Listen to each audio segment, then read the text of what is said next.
How did this book come into being? In April 2010, Hebrew College in Andover, Newton, under the auspices of Circle, hosted a national conversation. And our question was really about how do you train religious leaders, deeply steeped in their own practices and traditions, who can operate flexibly and authentically in a multi-faith context. In my experience as an interfaith educator and activist, the sharing of personal stories has been a very helpful tool in navigating the often rocky terrain of study, dialogue, and action.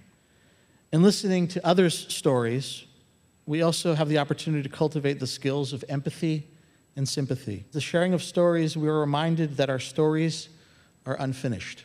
We're always editing, always forming and being formed by God, by cultural and political movements, by teachers, family, and friends, and by the person whom we are engaging in the sacred act of storytelling in this very moment.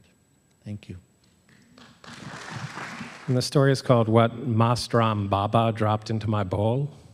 I was a young PhD student and a committed American Buddhist who had traveled to the Hardwar, Rishikesh area of North India to learn from Hinduism. I had a desire to understand how freedom from the world could become such a powerful force of enlightened activity in and for the world. I could speak a little Hindi, and when I met an old man who said he was a disciple of Babaji's, I asked if I could meet him.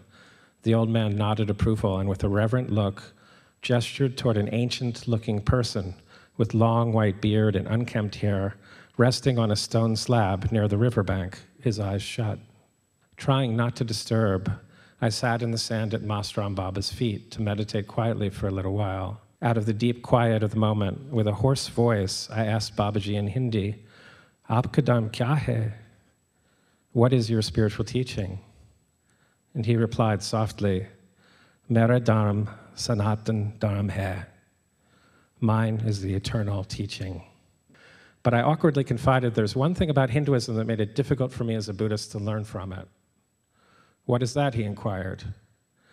At the beginning of the Bhagavad Gita, a foundational Hindu text, the Song of the Lord, Krishna, who is the incarnation of God, instructs Arjuna, the central character, that he must fulfill his duty as a warrior by participating in a great war. I explained to Babaji that as a Buddhist, I adhere to a position of strict nonviolence. Babaji looked at me intently for a moment. I recently heard that when a disciple of the Buddha finds that someone has dropped a piece of meat into his bowl, he is to accept it. What if a war were dropped into your bowl? I was stunned. In that instant, my whole conceptual framework just collapsed. Babaji's question had suddenly deconstructed my moral universe. My study of Hinduism was opening my eyes to parallel Buddhist questions in a remarkably fresh and profound way.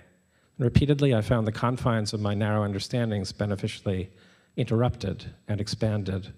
Mastram Baba, I came to realize, had dropped into my bowl much of the direction that the rest of my life would take. Maha Ghosananda led an annual walk for peace, which had become a social movement. When a reporter asked Maha Ghosananda, after the Dharma Yatra walk, "What difference do you think you've made?" he replied simply, "I feel more peaceful." I realized that actually is the answer. Our way of being in the world brings about the change we would like to see happen step by step. Maha Ghosananda's meditation practice of metta gave him the capacity to extend compassionate awareness to whoever was around him. That continues to be the way I seek to hold space within the context of interfaith dialogue. It's entitled, What the Rabbi Taught the Reverend About the Baby Jesus. Rabbinic Judaism develops the theme of a vulnerable God who enlists Israel's support in Tikkun Olam, the redemption of creation and creator. But we don't talk much or at all in Christian circles about the church's or humanity's responsibility to restore and replenish the divine fullness. that God must need us as much as we need God. But I had become so taken with this idea in Jewish theology of the dynamic mutual interdependence of creator and creation. It had a poetry and a physics to it that rang true. I searched for a Christian expression of the theme. I wasn't finding it.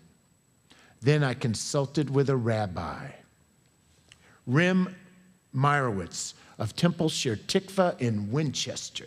I told Rim I was frustrated in my attempt to find a Christian expression of tikkun olam. Now, Rim knows a thing or two about Christianity and Christians. So Rim asked me, well, don't you guys ever talk about the need to nurture and care for the baby Jesus? Well, it had been right there in front of me all my life, in every creche, in every Christmas Eve recitation of Luke's infancy narrative. It takes a village to raise a Savior.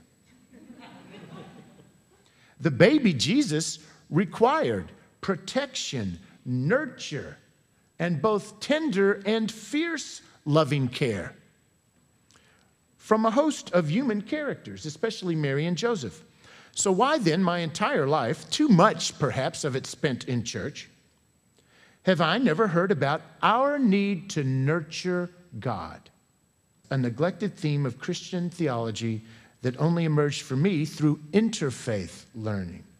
God needs our ministrations of love and liturgy for heaven's sake, not just the world's. One thing that we have found is that stories beget stories. So we hope that the collection is not seen as the whole story of interreligious encounters, but rather an invitation to remember, recount, and reconnect, or to experience for the first time your own stories of interreligious growth and transformation.